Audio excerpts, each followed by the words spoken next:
আব্বা, আপনি তো আমাকে কোসলেন পিতৃঋণ কখনো শোধ করা যায় না, কিন্তু আপনি জানেন গত 20 বছরে আপনি আমার পিছনে যে টাকা খরচ করছেন তা আগামী 3 বছরে আমি আপনাকে শোধ করে দিবার পামু। ও তাই? একটা গল্প শুনবো? কন আব্বা, শুনি। তোর বয়স যখন 4 বছর, তখন আমার মাসে আয় কত আসলো?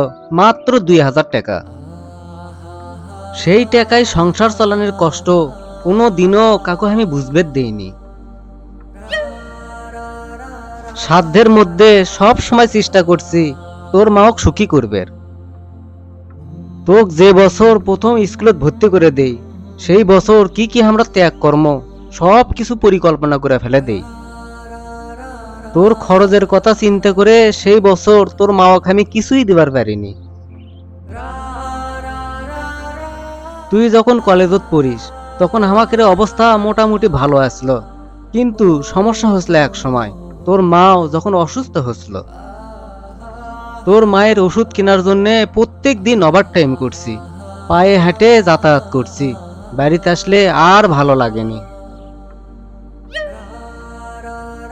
কিন্তু বাবা, আমি এই কথা কাকুই বুঝতে দিইনি, এমনকি তোর মাওকে লয়। একদিন আমি এক হুন্ডার শোরুমে যাই, তোর লাগান হামও স্বপ্নে দেখছি ওই হুন্ডার চড়ে আমি অফিসত যাচ্ছি। কিন্তু বাবা, আমার আর হুন্ডা কেনা হলো না। পরের দিনে তুই বায়না ধরলু তোর ল্যাপটপ কিনা লাগবি। তোর কষ্টে হামও খুব কষ্ট পাচ্ছি বাবা। সেই দিনই তোকে আমি ল্যাপটপ কিনে দিছি। আমার তখনকার 1 টাকা আর তোর এখনকার 1 পয়সা।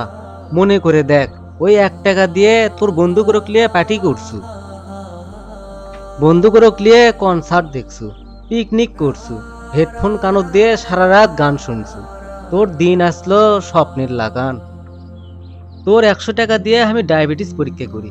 মাছ মাংস খাওয়া আমার নিষেধ। কি করে খরচ কর্ম এত টাকা ক? তোর টাকা লিয়ে আমি কল্পনার হাট বসাই, সেই হাটত আমি হুন্ডো লিয়ে সারা শহর ঘুরে বেড়াই, বন্ধুকরক লিয়ে সিনেমা দেখতে যাই, তোর মায়ের হাত ধরে তাঁত বস্ত্র মেলা ঘুরে বেড়াই। বাবারা বলে কি ইপটে হয়, আমি আমার বাপে তাই ভাবিচ্ছিলাম। বাবারে, পুরুষ থেকে পিতা হতে আমার কোনো কষ্ট হয়নি, সব কষ্ট তোর মাও সহ্য করছে।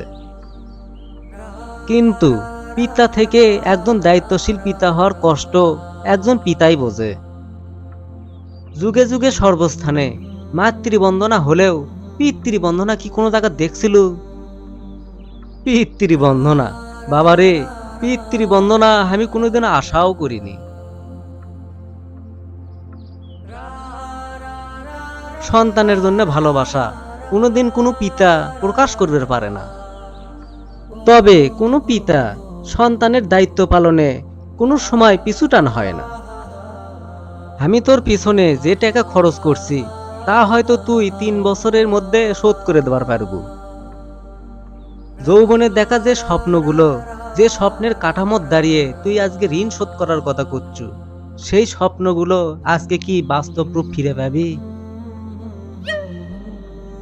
আর যদি তুই কোষ তোমার টাকা লয় ভালোবাসা আমি ফিরে দেবো, তাহলে আমি কমো বাবাদের ভালোবাসা কোনোদিনও ফিরে দেওয়া যাবে না। আচ্ছা বাবা, তোকে আমি একটা প্রশ্ন ধরি। ধর আমি, তুই আর তোর ছোল একই নৌকোত বসে থেকে ভ্রমণত গেছি, নৌকাটা ডুবে গেল, তুই একজনক বাঁচাবে পারবো, তখন তুই কাক বাঁচাবো? উত্তর দেওয়া লাগবে না বাবা। ছেলেরা বাবা হতে পারে, কিন্তু বাবারা ছেলে হতে পারে না। পৃথিবীতে সবচাইতে ভারী জিনিস কি জানিস? পিতার কাঁধে পুত্রের লাশ। আমি তোর কাছে শুধু একটা জিনিসই চাই, তোর কাঁধত চড়ে আমি যেন কবরে যেতে পারি।